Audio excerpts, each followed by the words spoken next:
I took off to go to a car show today in the Rat Rod, and it was like 90. It was way up in the high 90s yesterday, and that's a perfect day to drive this car because you certainly get plenty of air, and you can be as cool as you can be without air conditioning driving this car on a hot day. So I jumped in it. I was going to go over to Livonia. They're having a big car show over there, and it's going to be a lot of fun. I talked to a lot of other hot rod guys, and they were all going. I got in this thing. It was very pleasant, very nice drive. I had aired up all the tires before I left, and I noticed it was pulling a little bit to the left, and I was thinking it was doing that last week too. So I got up to the stop sign up at the gas station, and when I put the clutch in and kind of was rolling to a stop, it stopped more quickly than it should have without me hitting the brake. And then it got kind of sat there, and I got it in gear and got it going again. I noticed it seemed like the more I drove, the more it was pulling to the left. So I got over to Lonnie's, what's that guy's name? Is it Lonnie? Oh, the guy that has that two-tone 55 Chevy. Got over to his house, pulled in the driveway, got out, put my hand down here on this brake, and it was hot, very hot right there. A lot of heat coming out of this cylinder right here. This is a, you don't call that a brake cylinder, you call that a caliper, brake caliper. What'll happen on these a lot of times is you mash the brakes and they'll stick and they won't return. And another thing that'll happen is sometimes these lines kind of stop up and they won't release. So I sat in this driveway for a while. I decided I'd bring this back and get the Studebaker and take it to the car show. But I got to thinking, it's really hot. That Studebaker is black. It has some ventilation, but it's pretty miserable if you're driving that car and it's 95 degrees, even with all the windows and everything open. And Honey Baby has some friends that have a beach around the peninsula, and they invited us over to swim with them. And I got back and thought, well, I think I'd rather go swimming with the neighborhood friends than go back out on the water. But it brought me to a pretty good place to be with these brakes, because I've decided that I need to. I got to thinking, it's been at least 15 years since I built this car, and I got to thinking I'd like to replace the calipers on both sides, but I would also like to pull these back wheels off. And this is a 1957 Ford rear axle, and when I put this together, it didn't have any hubs on the back or any brakes at all.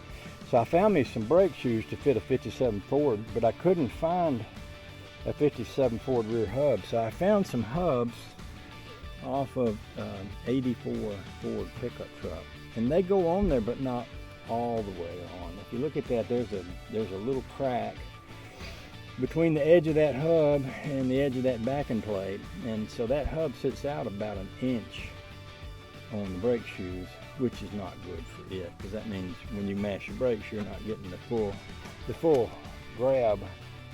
So I decided, well, that'd be a good thing to do, to get new brakes all the way around, and see if I could find me some good 57 Ford hubs to go on them wheels. I think I might have put 84 Ford backing plates on that. Think of it. So they might sit a little farther in than a 57 Ford backing plate. Anyway, if I spent some time and money, I bet I could find something better than what I have on there. And it'd be a good thing to do. You know, when you're driving a car like this, you want to feel really confident that it's going to stop when you hit that brake. And because if you hit another car, there ain't nothing between you and death. Everything's all right there just waiting for you. So it'd make me feel good about the car to do that. So, and the Studebaker's running great. I can jump in the Studebaker or the Rambler any day I want and go anywhere I want. They're awesome. Other than the fact that I don't want to drive even one of them too much in the super hot weather.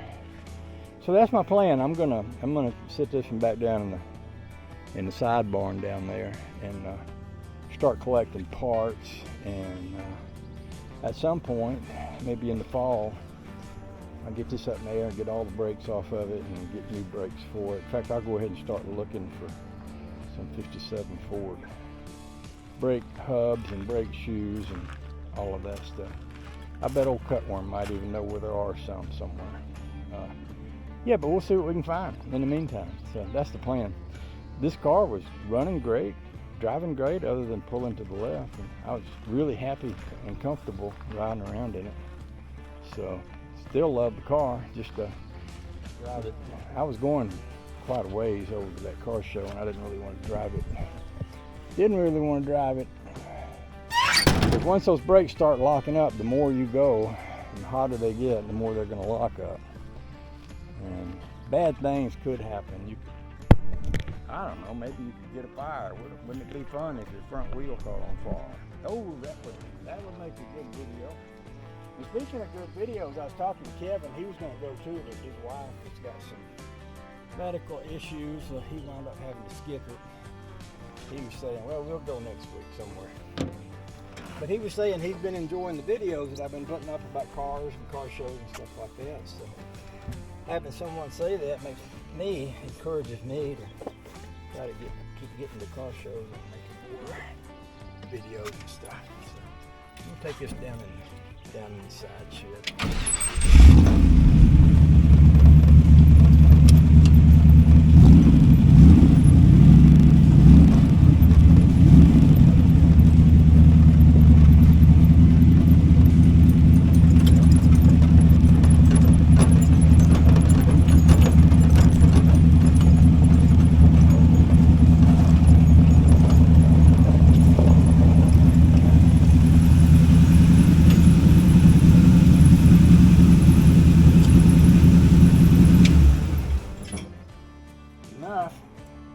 Appreciate y'all.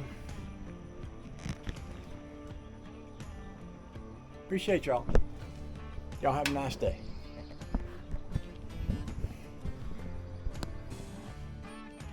So I was just talking about the brakes on this rat rod, and it occurred to me that I could go on eBay and find brakes for it, and I did. I went on eBay. Well, actually, I went on internet. Here's an entire set of 9-inch Ford drum brake kits, which would include everything you would need to put new drums on the back, new brakes.